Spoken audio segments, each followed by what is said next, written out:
Assalamualaikum warahmatullahi wabarakatuh. Perkenalkan, nama saya Winda Emilianis dari Prodi Perbankan Syariah, Fakultas Syariah dan Hukum. Di sini saya akan menjelaskan singkat mengenai pengertian dari teori ekonomi makro serta perbedaannya dengan teori ekonomi mikro. Apa itu teori ekonomi makro? Teori ekonomi makro yakni melakukan penelitian terhadap ekonomi dengan cakupan yang lebih luas atau besar. Pemahaman tentang ekonomi makro sangat dibutuhkan untuk menstabilkan neraca keuangan negara pada saat ini. Lebih lanjut, ekonomi makro tidak hanya melakukan penelitian mengenai pemasukan dan pengeluaran negara saja, tetapi juga dampak baik dan buruk yang terjadi sebaliknya. Kesalahan kecil dalam perhitungan ekonomi makro dapat berdampak buruk bagi negara. Oleh karena itu, sebelum memutuskan untuk mengambil tindakan, ada 3 kebijakan yang harus dipertimbangkan terlebih dahulu. Yang pertama, kebijakan fiskal, yang kedua, kebijakan moneter, dan yang ketiga, kebijakan segi penawaran.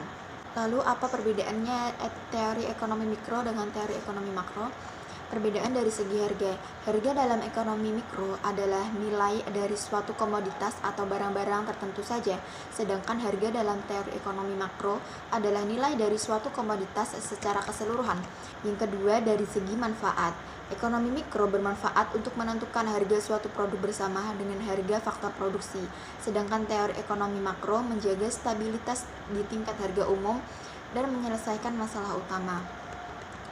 Yang ketiga, dari segi aplikasi bisnis, ekonomi mikro ditetapkan pada masalah operasional atau internal, sedangkan ekonomi makro lingkungan dan masalah eksternal.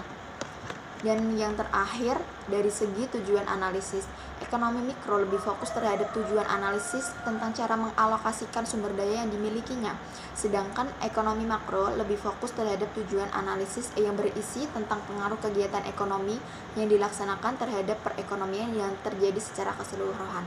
Sekian dari penjelasan saya, kurang lebihnya mohon maaf. Wassalamualaikum warahmatullahi wabarakatuh.